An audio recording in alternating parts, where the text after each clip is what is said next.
Today we're here with Martha Amram. Martha is a senior fellow here at the Milken Institute, and she is the CEO of Innovations, which provides homeowners with advice and services for saving energy and water. And today we're talking about retrofitting residential homes.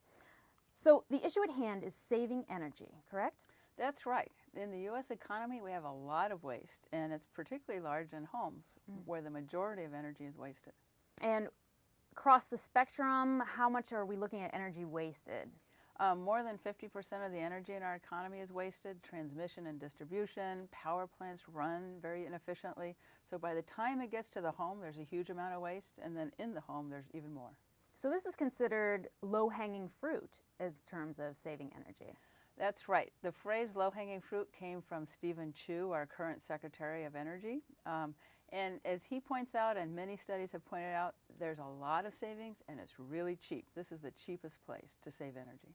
And so there is government support for residential retrofit. Yes, the Department of Energy and the stimulus funds are very abundant right now, relatively abundant for funds for saving energy. And this has been ongoing for over 30 years. It's just reached a peak with policy and stimulus.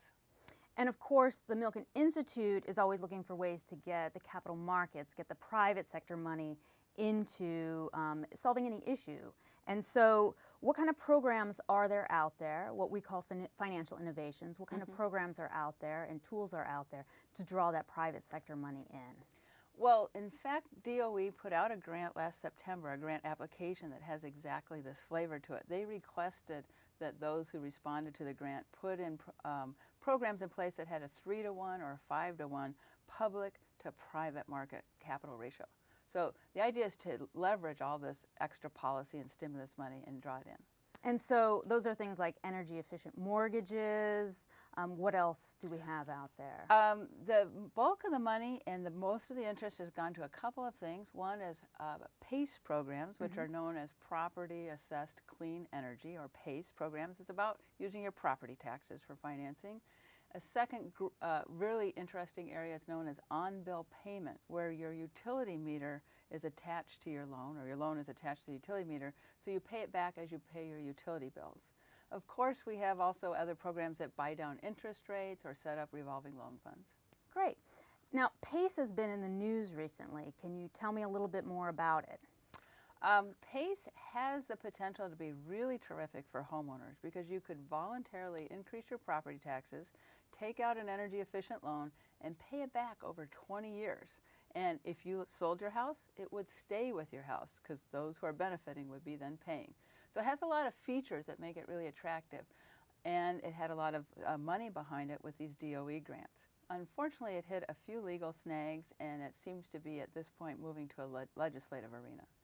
And so if we don't have that mechanism, we have the money out there, what do we see the future for retrofitting and for bringing that private capital in? Well, PACE was one of several programs. So we're seeing that there are still rather large subsidies for retrofits coming through as part of the Ramp Up for Retrofits programs pushed out by the DOE, and as also part of the block grant programs, part of the stimulus money. So we still see lots of activity. And then in the works is a Home Star program that's running through Congress right now. It may not make it in this session, it may be part of the lame duck session, but that would offer homeowners $3,500 of immediate rebates from the federal government. And it's being promoted as a jobs program. Great, and these ideas, these concepts, more behind it and more about drawing the capital markets and the private sector are all included in our new report, and thank you so much for working on it. And that report is our Financing the Residential Retrofit Revolution. And anything else you want to help us out with in this effort to bring the private sector in? Well, I think that report and the conference we had around it captures the flavor that although this is a private sector problem, it's about capital markets and drawing capital to the residential sector to finance home improvements. We need policy and capital at the same table. And that's something we worked on pretty hard here at the Milken Institute, and we're still doing. Well, thank you so much, Martha. The report is available at the Milken Institute, www.milkeninstitute.org. Thanks so much. Thank you.